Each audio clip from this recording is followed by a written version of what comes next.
Welcome back to Financial Therapy. It's not just about the money. I'm personal financial planner, columnist, and financial therapist Rick Kahler. Research tells us that 90% of all financial decisions are made emotionally, not logically. For nearly 4 decades, I've been helping people make better money decisions. So what makes my financial worldview different from most financial experts? I blend the nuts and bolts of financial advice with the emotions that drive making them. Good money decisions are not just about the money. So let's get started with today's episode. Welcome back to another edition. And last week, Prince Sarpong and I were talking about Ubuntu. Yes. I'll finally get this. And African psychology. And Prince is a lecturer. What's the university that you lecture at? University of the Free State in South Africa. Of the Free State. Okay. Yes. And I don't need to go through it all again, but has a fascinating interest in financial therapy, and especially as financial therapy applies to African culture, which we've said forever in when we created money scripts, that money scripts were, amongst other things, generational, that they were cultural. Mm-hmm. And that we need to look at money, what it is, the various relationships with money, also through the lens of specific cultures, because they're not all the same. And so I think in our first talk, you highlighted that in spades.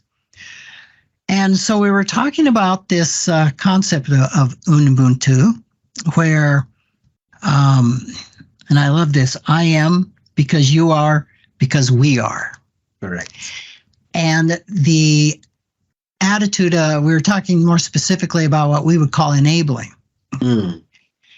And how, because of the concept of we're all in this together, we're all connected to each other, that there's the responsibility, and see if I'm saying this right, of the whole system, and in this way we're talking family system. Yes. To come together and support each other. Correct. So while and let's just use the concept of a parent enabling a child, or you could have a sibling enabling another sibling, to where that there is a recognition or maybe even a feeling of harmony within the person who is giving. And yet this may be causing some financial strain on the family system. Yes. That there is it's not, as you said, I forget what you said, like the person being enabled gets a free ride. Mm-hmm. Mm-hmm. It's not that at all. No. Because they have a responsibility. Yes. And we were just getting into the idea of boundaries. Mm. So, yeah, let's talk about how that works when I am that one in the family system. And I'm hesitating a little bit because part of family systems theory is there's not the person that is the problem, the identified patient. It's the whole system. Yes. That is contributing theoretically to the one person that's identified as the problem. And humanity goes back for thousands of years of, and this is founded in Jewish tradition, of what we call the scapegoat.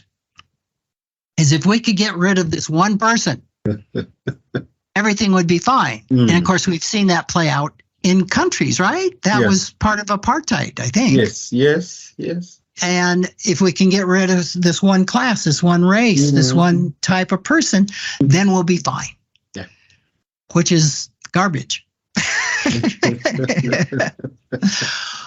So, yeah, let's take it up from there to where you were about that and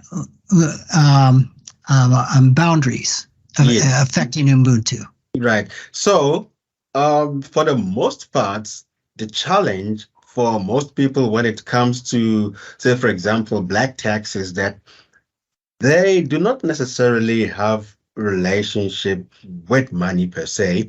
And prior to, say, a person graduating and getting a job, there is harmony, there is good relationship, there isn't any tensions until the person starts working. So once the person starts earning, that is when the desire, sometimes it's not even a demand from family, it's actually knowing that this is what you have to do, which leads to having to extend financial support to other members of the family. Now when we have one individual who is only taking, now the principle of Ubuntu, of course, stresses harmony, and the harmony is not a one-sided, a one-way, traffic or approach.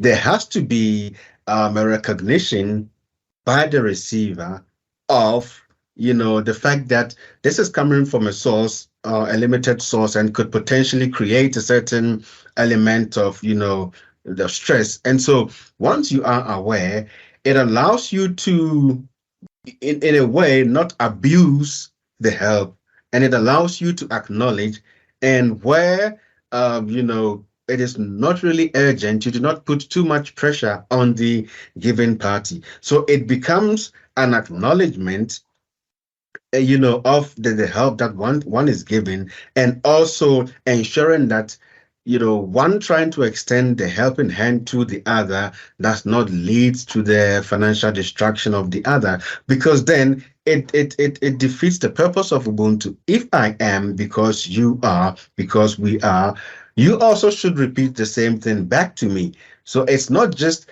me saying it to you to keep the principle of Ubuntu and the philosophy alive. It's also you saying it to me. So we have to then find that balance where I am happy that I am doing my part as required of me according to the principles of Ubuntu.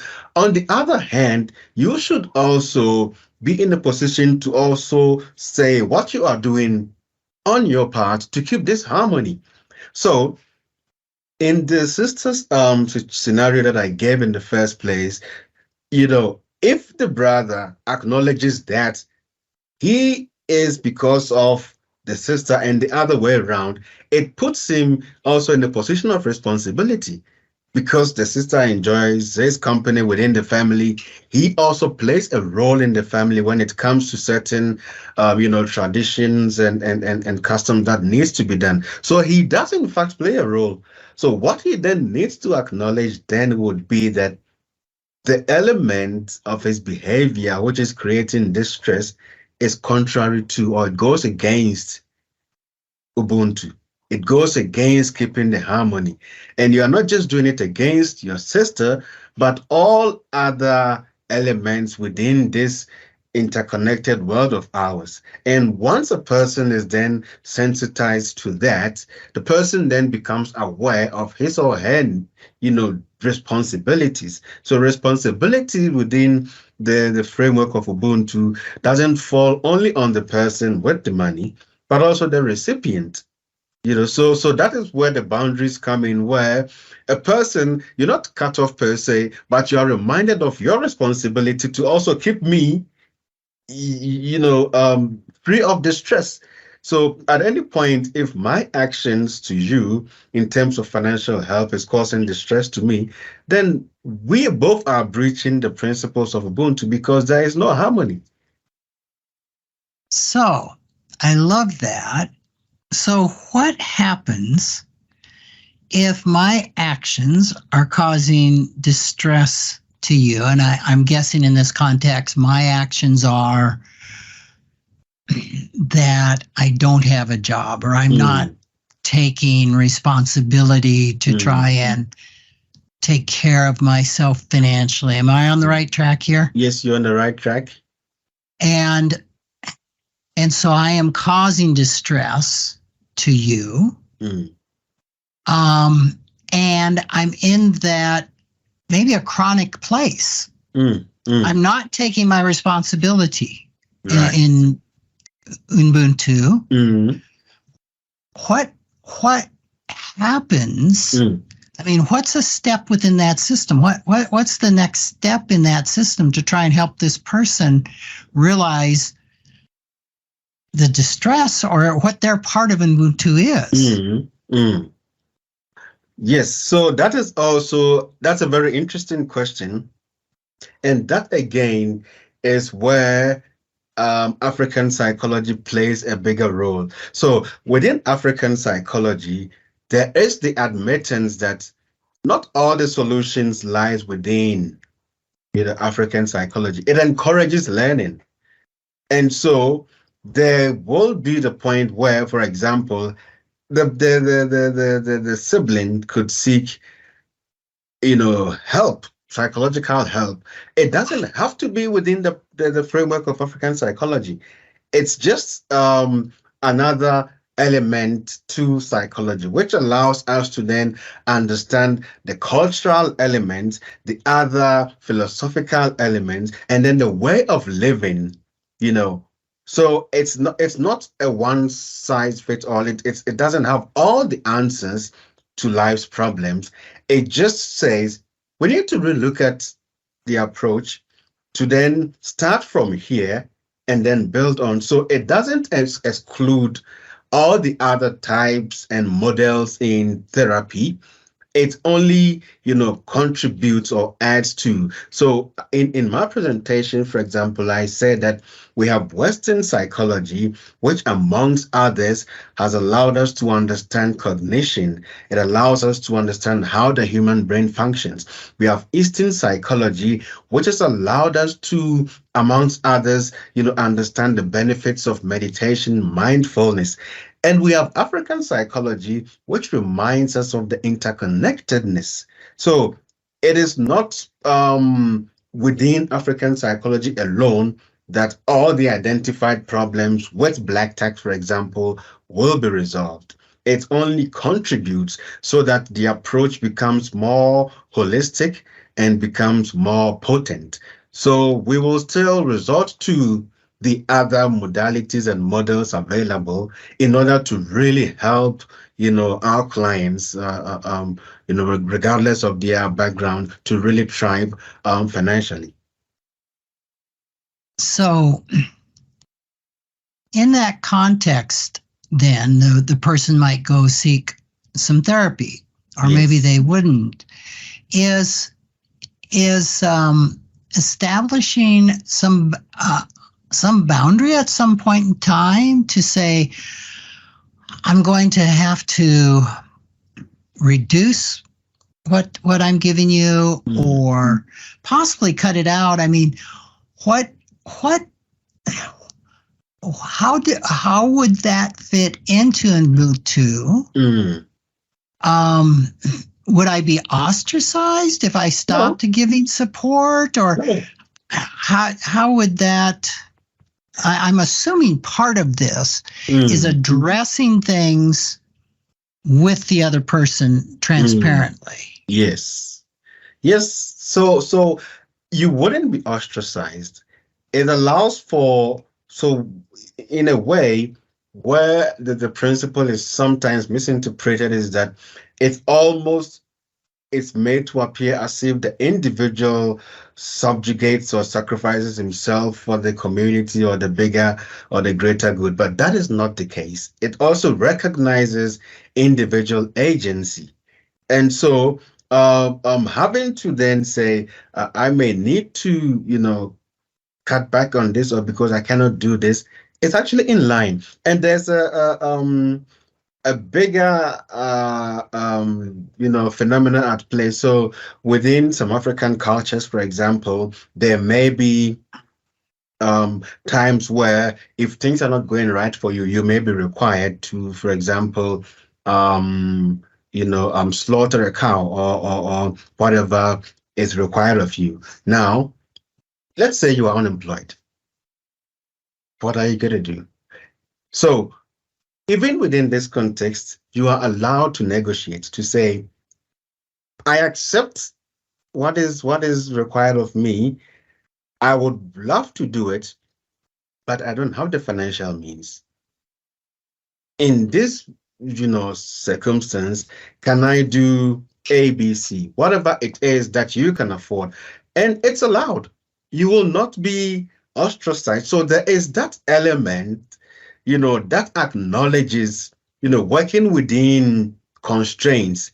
And that is also embedded in the principle of Ubuntu. So you cannot self-sacrifice for the community alone. Then that is this harmony. There has to be that, harmony essentially means things being in balance. And if one is stressed, then there is this harmony. And it doesn't fit into the principle of Ubuntu at all.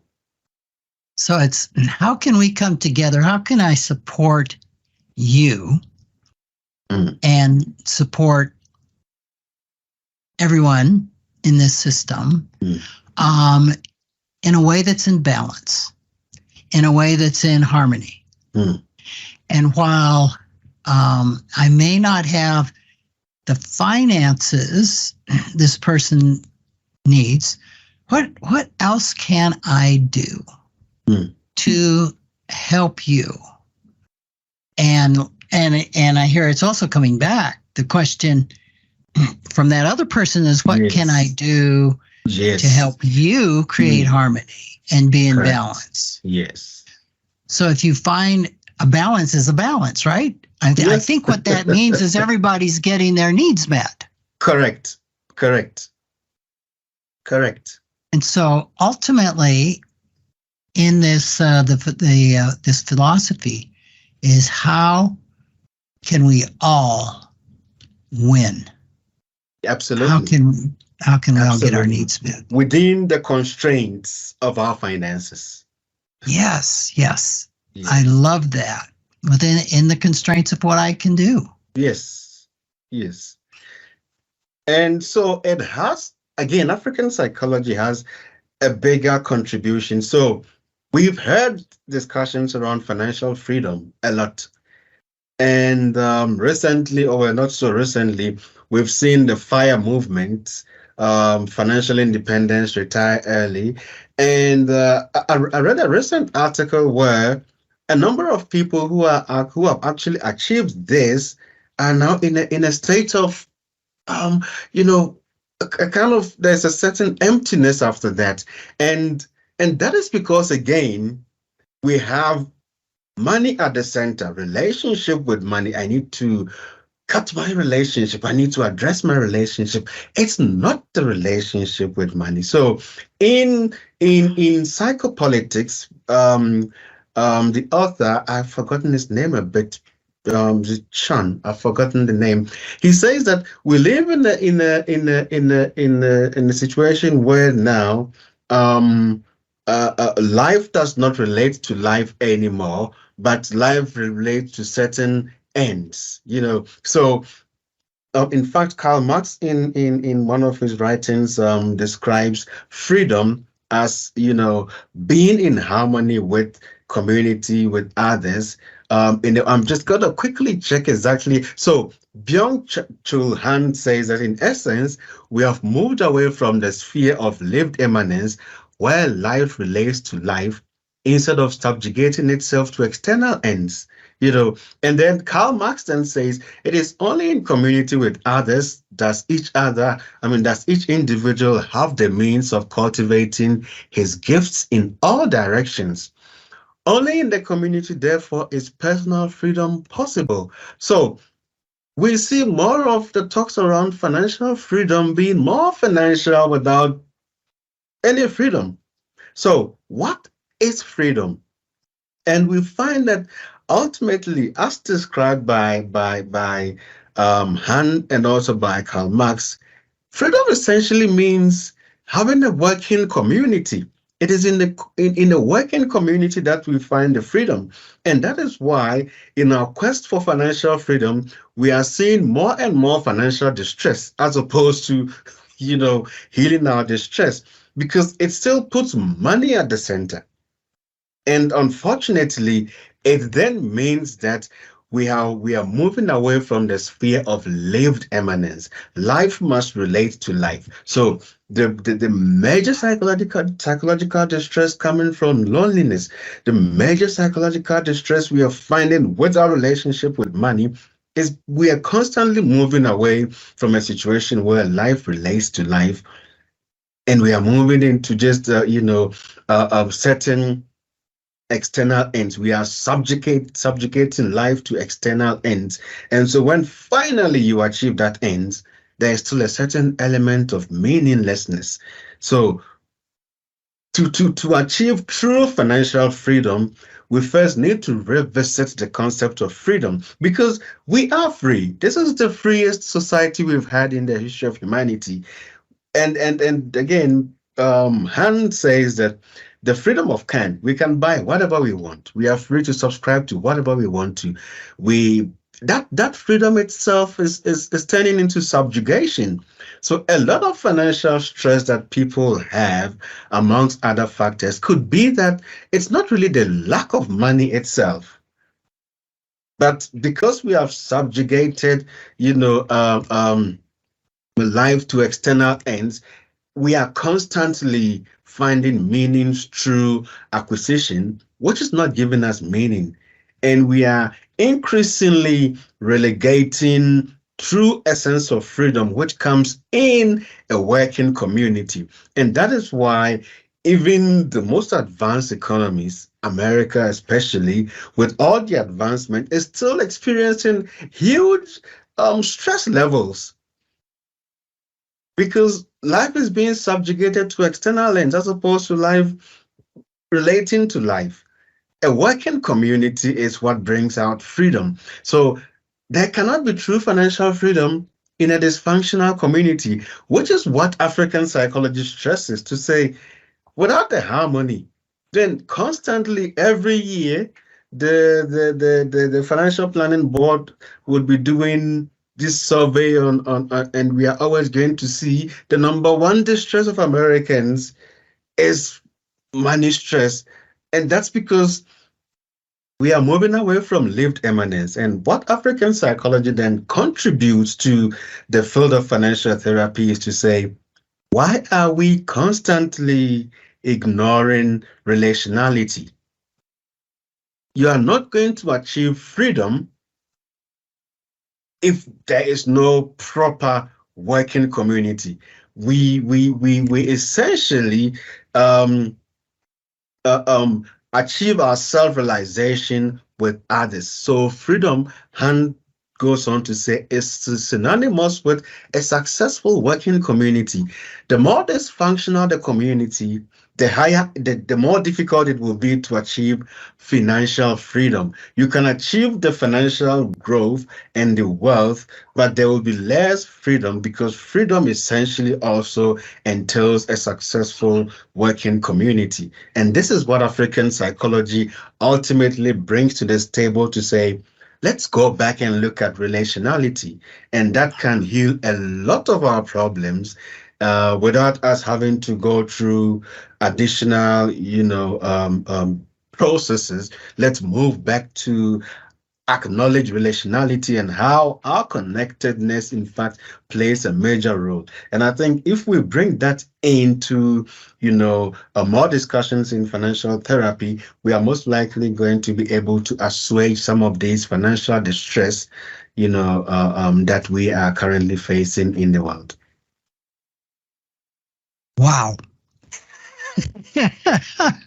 I love this. So I loved one thing that you said was that financial freedom is often more about financial Then the freedom. than freedom. Yes. Right? I Yes. love that. And that there can't be financial freedom in a community that's dysfunctional. Yes. And dysfunctional, I think, is described as a lack of relatability. Yes. Do I have that right? Correct. And I think that goes right along with one of my things I've taught and believed is that we cannot find meaning in money. I mean, Jacob Needleman said that it's impossible for an inanimate object to give us meaning. Correct. But we can't find meaning without the support of money. Yes. And the support of money, I think, can be brought into Ubuntu, which is because there can be other things that give support outside of money, right? Yes. I mean, what does money mean? Money means food. Money means housing. Money means transportation. Correct. Money means clothing, right? Correct. So if I'm getting those items, well, it's not necessarily getting the dollars as much as what can the dollars purchase for support. Yes. And without support, without basic support, what I've said is you can't find. It's hard to find meaning. If I'm hungry, if I'm not clothed, if I'm suffering, if I'm in bad health, because it takes money to go on a retreat. Correct. Yes. So it doesn't mean relegating money as if it doesn't matter. It matters. So it's not about saying, look, this is not important. It matters. It just has to be brought in context, to also look at the bigger picture. It's almost saying, well, food is not important. Food is important. Water is important. We need cars for transport, but our lives can't be all about cars. Our life can't be all about money or food. So it is one element of the many elements that gives us meaning. Yes, that is beautiful.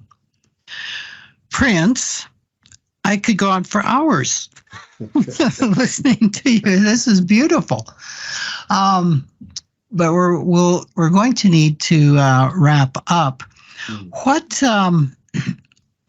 can people do to learn more about African psychology? Is there a book, a website, anything like that comes to mind? So there are quite a few books out there on African psychology. It's still an evolving field. So there's still a lot of arguments on what it should be, what is African psychology. So I am actually also working on presenting it within the concept of financial therapy to contribute. So I have a book together with a couple of my colleagues coming out that's titled Frontiers in Financial Psychology, where I touch on, amongst other issues, African psychology and its role in helping one to achieve financial freedom and also financial well-being. So I think that book should be out early January or in December, and hopefully with that we're going to see a bit more of arguments around African psychology coming into our field.